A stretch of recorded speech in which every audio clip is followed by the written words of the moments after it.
Legal, estamos de volta com Fiscalização Pública, nesta edição, vereadora professora Poliana Gama, do PPS, conosco. Vereadora, radares. Muito se critica do pouco investimento na educação do trânsito para as crianças, né? E não simplesmente uma campanha, uma semana de campanha do trânsito para desentortar o que já está torto, ou seja, já não foi criada aquela cultura educacional enquanto criança de respeitabilidade do trânsito. No primeiro ano de implantação dos radares na cidade de Taubaté, foram números assustadores. Eu nem tenho aqui, mas foram assustadores, que foi motivo até de abertura de CPI na Câmara. Eu queria que a senhora me dissesse como é que a senhora está vendo essa situação dos radares, com relação à conscientização da população de que é preciso andar dentro de um nível razoável na cidade e tem números positivos. Certo. Que é uma redução drástica no número de mortes no trânsito. Eu queria saber a opinião da senhora enquanto educadora, inclusive. Primeira coisa é que a gente tem que incentivar mais ações educativas, né, no trânsito. E não adianta ser só na semana do trânsito, tem que ser algo permanente.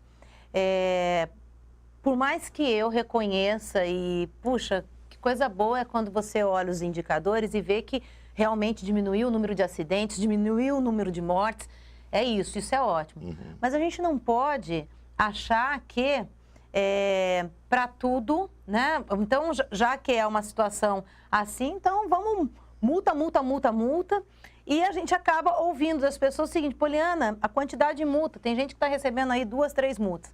Aí eu até brinco, né? Mas falando sério, mas espera lá, mas tem razão, você não tem que tirar um pouco o pé do acelerador, não. Veja bem, preste mais atenção.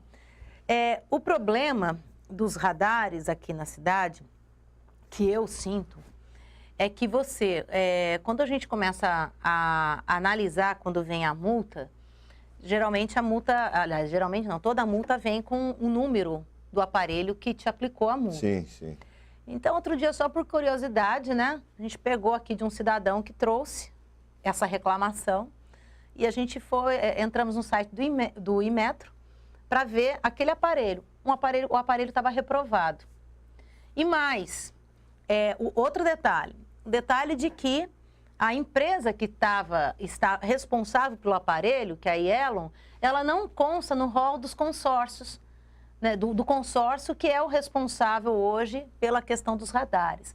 São 3 empresas, até para que eu não erre, é a Talentec, DCT e ECT. Então, a Yellow não consta nisso. Então, o que eu percebo? Quando a gente identifica, e depois olhando, olha, com mais afinco, são vários. Eu tenho aqui uma lista. Vários casos desses? Vários casos de radares reprovados. E boa parte deles dessa Yellow que não consta nesse rol aqui das empresas que estão no consórcio. Então, quem tiver curiosidade, eu posso estar apresentando. Tudo isso daqui é o estudo que nós temos feito e que pretendemos, então, né, apresentar, encaminhar para a prefeitura, porque a gente tem que tomar uma providência a respeito disso.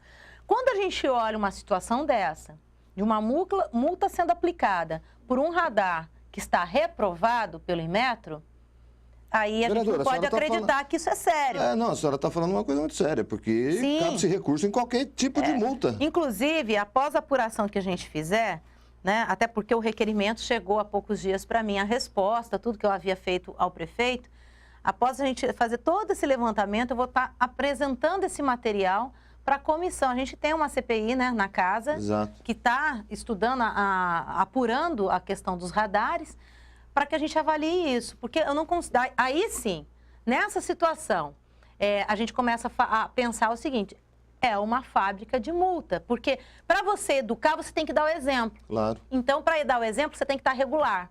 Se esse radar não está regular, ele é reprovado pelo Imetro, então como que eu posso ter, no caso, a legalidade de aplicar a multa? Já começa por aí. Porque aí eu passo a contestar o seguinte: será mesmo? Qualquer multa. Será mesmo que essa pessoa ela estava acima do limite de velocidade? Porque se o radar está reprovado.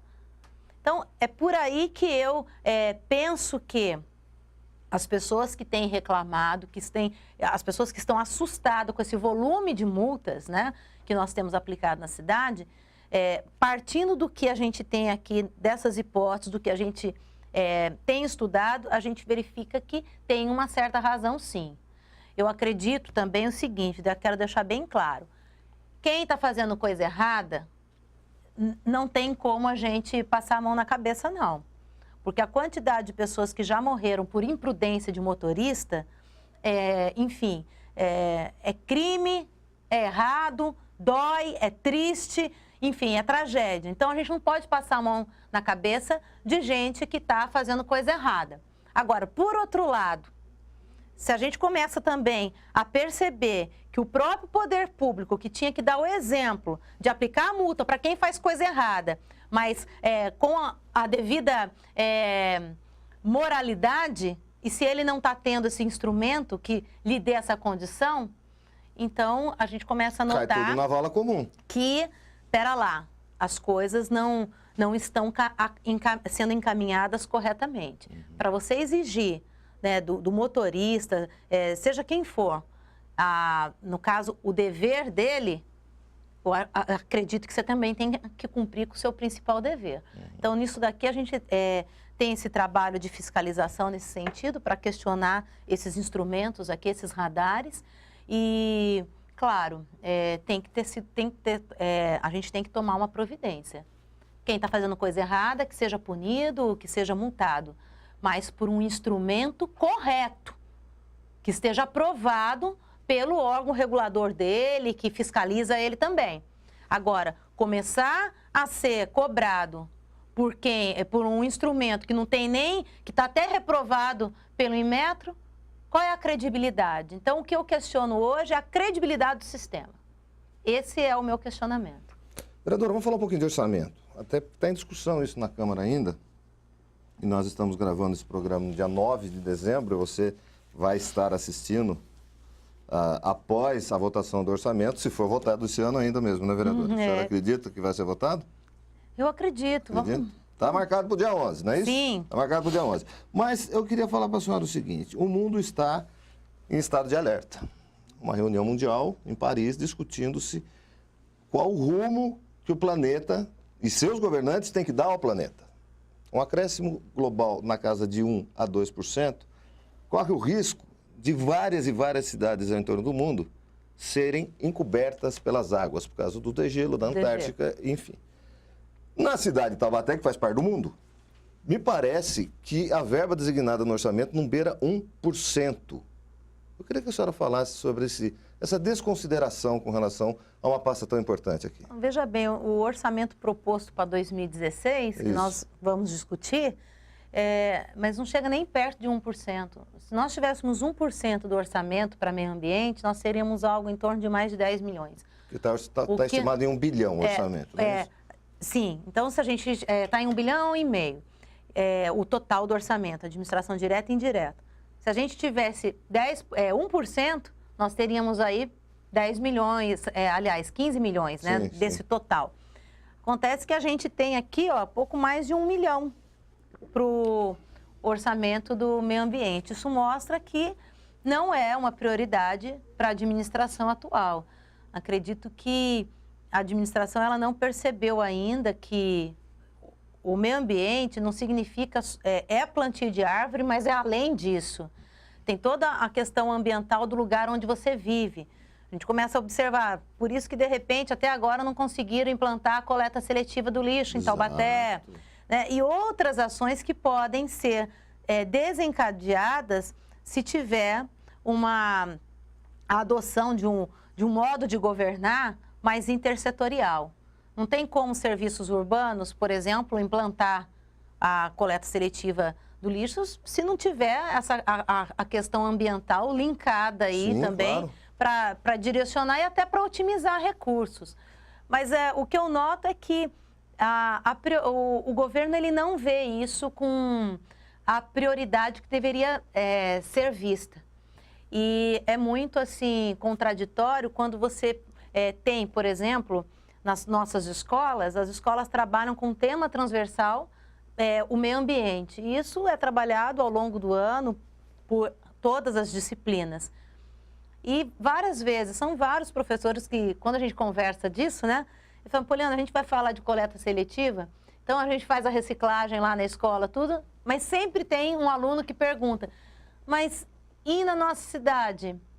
Não tem, professora? Como que faz com o lixo? Daí, como é que vai ser o destino do lixo na nossa cidade? Para onde que ele vai? Né? Que nem aterro nós temos, né? Pois bem, nem aterro a gente tem. Nessa situação, eu sinto que nós temos muito ainda que avançar. Outro exemplo é na parte de Secretaria de Desenvolvimento e Inovação. Também, a gente teve até uma redução do orçamento. Com essa baita crise de desemprego, a gente precisando de uma política de fomento, de geração, né, de emprego, de geração de renda também, de receita para o município. Você olha e fala assim, poxa, diminuiu praticamente pela metade, proporcionalmente falando, né, o percentual que nós temos dedicado à Secretaria de Inovação aqui na cidade de Taubaté. Também, olhar o ano todo, você ter o encaminhamento de 9 ou 11 propostas de doação diária só agora no final do ano, né, quase que no apagar das luzes de novo, é um fato que faz com que a gente observe da seguinte maneira: será mesmo que a administração atual ela tem essa preocupação com as pessoas? Poxa, outro dia nós tivemos uma manifestação que teve a concentração aqui na frente da Câmara da LG. Poxa, cerca de 400 funcionários. 450 funcionários? 450? Né? Porque a previsão era 600, né? E aí foi um pouco menos da previsão. Não significa que não vá ser os 600. Mas assim, as pessoas perdendo emprego. Aí você olha Ford também, já com as cartas, já avisou. Tem 300 excedentes. Enfim, isso fora o comércio, porque o efeito é cascata. As pessoas vão perdendo emprego, elas passam a necessitar mais do poder público e deixam de gastar também, porque é o mínimo. Se você vai receber um seguro-desemprego, você tem que planejar bem para fazer aquele seu dinheiro durar, para não faltar o básico na sua casa. Quantos ali são pais de família, chefes de família, né, mães, enfim, que tem que dar conta das despesas de casa? Tem filho para cuidar, enfim. E você tem aí esse envio de 9 projetos. Poxa, eu sou assim, uma pessoa que eu procuro valorizar o que é bom. Eu olho e falo assim, que bom, 9 projetos. Mas, poxa, passou o ano todo, não tinha mais, não tinha como buscar. Penso às vezes o seguinte, que do que a gente tem acompanhado, principalmente o Gutenberg, né? Tem assim, a gente vê assim uma boa vontade no trabalho, nessa questão da atração das empresas. Daí eu começo a pensar, mas será que as empresas, elas se sentem seguras de vir para Taubaté? Diante, né, do que a gente tem, porque essa instabilidade do governo também, essa situação que o prefeito teve que lidar ao longo do seu mandato todo, né? Uma hora é cassado, depois reverte, consegue ficar no cargo, depois cassado de novo. Agora tem um julgamento marcado para o dia 10. Então, enfim, tudo isso também, eu acho que, sinto que gera uma atmosfera instável para a cidade. E acaba que não correspondendo na altura do que as pessoas esperam. Então, hoje, por mais que a gente reconheça, que a gente veja o PAMO sendo reformado, escolas sendo reformadas, de uma certa forma, percebo e reconheço isso, a cidade está mais limpa do que estava, né? Por exemplo, na gestão passada. A gente tem que ser coerente, né, com a verdade, com o que a gente vê. Mas, por outro lado, as pessoas falam assim, mas Poliana, olha, mas lá no postinho, a gente vai, o pessoal vão marcar um exame, vai num lugar, chega lá, fala que não é, depois volta, ou seja, falta procedimento. Então, hoje, o patamar das pessoas, elas não querem mais só um governo que passou o asfalto, para dizer que passou. Ela vai olhar, depois a população olha, depois da primeira chuva, como é que esse asfalto ficou, como foi o caso aqui na Pedro Costa, né, de reclamação. Passaram o asfalto, a primeira chuva que deu começou a abrir buraco, o pessoal já começa. Hoje você tem esse instrumento, né, o celular, o pessoal já grava e já coloca. Olha só, dinheiro nosso, olha como é que tá, acabou de passar o asfalto, já está aparecendo buraco. Então, hoje, eu percebo o seguinte, as pessoas, elas estão além de ver, elas querem sentir a mudança. Então, a gente tem cuidar dos prédios públicos, tudo isso é obrigação. Mas as pessoas hoje, elas querem mais do que isso. Elas querem um bom tratamento, elas querem também respeito ao tempo delas. Então, poxa... Uma humanização? É a humanização de todo o sistema, né? E isso você consegue de que forma? Padronizando alguns procedimentos.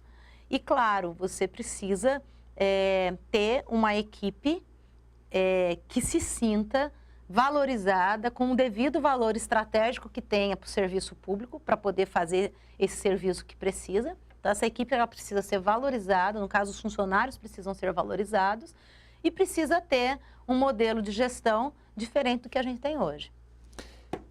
Vereadora, que pena, nosso tempo acabou. Queria agradecer muito a sua participação aqui conosco, como sempre, enriquecendo a conversa. E, antes da despedida, o seu recado final, suas considerações, vereadora. Bom, Miguel e o pessoal que está nos assistindo, eu acredito que nesse ano, né, de 2015, eu não volte aqui para a bancada, acho que vai ser difícil, porque já está encerrando os trabalhos, mas eu quero agradecer as pessoas que colaboraram com o nosso trabalho, por meio de sugestão, por meio de crítica. Nós precisamos cada vez mais participar das decisões a respeito da nossa cidade. Acredito nessa participação, que essa participação é possível, até porque a cidade é nossa, né? Ela não é só do prefeito ou do vereador, não, ela é de todo mundo. E ela só se torna nossa quando, de fato, nós somos ouvidos, nós apresentamos sugestões, enfim, quando a gente cuida. E é esse cuidar que eu tenho observado em várias pessoas que participam conosco. Agradecer aquelas que me receberam nas suas casas, nas ruas. E aqui, mais uma vez, reafirmar o nosso compromisso de trabalhar em conjunto pela nossa cidade de Taubaté. Tivemos avanços. Reconhecemos as coisas boas, reconhecemos as coisas boas. Mas sabemos que tem muita coisa para ser feita.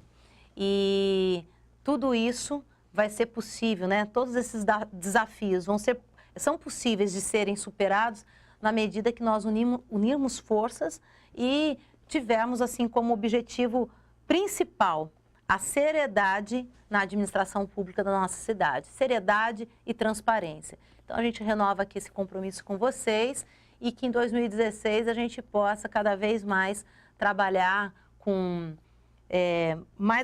com assertividade e, sobretudo, com muito amor e respeito a cada cidadão que faz Taubaté ser, pelo menos para mim, a melhor cidade do mundo. Obrigado, vereadora Poliana, participando conosco aqui do Fiscalização Pública e agradecendo a você que sempre nos acompanha no Canal 4. TV Câmara Taubaté, a primeira TV legislativa do Vale. Até a próxima!